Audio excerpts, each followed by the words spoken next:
ക്രിസ്തുവിലുള്ള പ്രിയപ്പെട്ട സഹോദരി സഹോദരന്മാരെ, ഇന്നത്തെ ദൈവവചനം വിശുദ്ധ മാർക്കോസ് എഴുതിയ സുവിശേഷം 10-ാം അധ്യായം 1 മുതൽ 12 വരെയുള്ള വാക്യങ്ങൾ.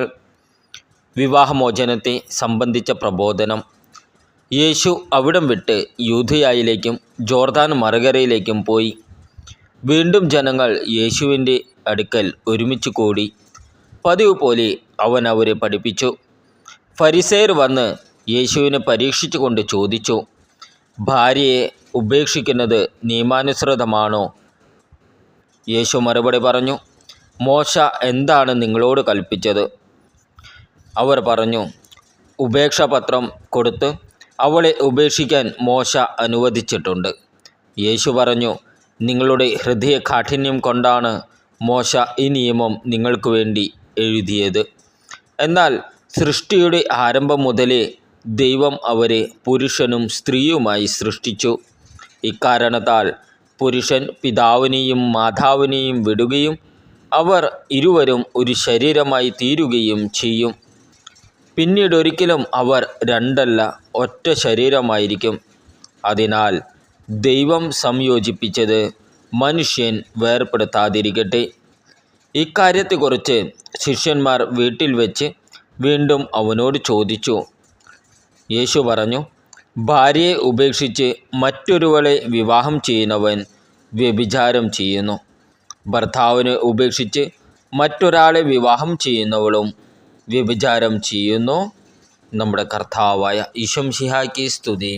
ക്രിസ്തുവിലുള്ള പ്രിയപ്പെട്ട സഹോദരി സഹോദരന്മാരെ, ഇന്നത്തെ ദൈവവചനം വിശുദ്ധ മാർക്കോസ് എഴുതിയ സുവിശേഷം 10-ാം അധ്യായം 1 മുതൽ 12 വരെയുള്ള വാക്യങ്ങൾ. വിവാഹമോചനത്തെ സംബന്ധിച്ച പ്രബോധനം. യേശു അവിടം വിട്ട് യൂദയായിലേക്കും ജോർദാൻ മറുകരയിലേക്കും പോയി. വീണ്ടും ജനങ്ങൾ യേശുവിൻ്റെ അടുക്കൽ ഒരുമിച്ച് കൂടി. പതിവ് പോലെ അവൻ അവരെ പഠിപ്പിച്ചു. ഫരിസേയർ വന്ന് യേശുവിനെ പരീക്ഷിച്ചുകൊണ്ട് ചോദിച്ചു, ഭാര്യയെ ഉപേക്ഷിക്കുന്നത് നിയമാനുസൃതമാണോ? യേശു മറുപടി പറഞ്ഞു, മോശ എന്താണ് നിങ്ങളോട് കൽപ്പിച്ചത്? അവർ പറഞ്ഞു, ഉപേക്ഷാപത്രം കൊടുത്ത് അവളെ ഉപേക്ഷിക്കാൻ മോശ അനുവദിച്ചിട്ടുണ്ട്. യേശു പറഞ്ഞു, നിങ്ങളുടെ ഹൃദയകാഠിന്യം കൊണ്ടാണ് മോശ ഈ നിയമം നിങ്ങൾക്ക് വേണ്ടി എഴുതിയത്.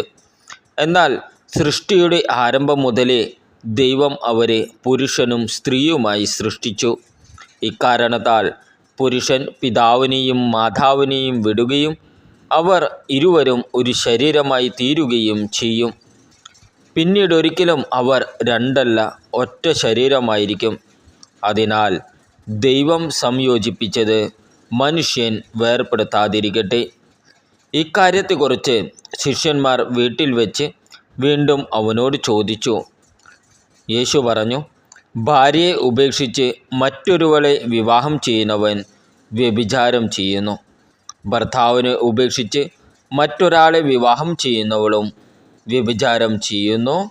നമ്മുടെ കർത്താവായ ഈശോ മിശിഹായ്ക്ക് സ്തുതി.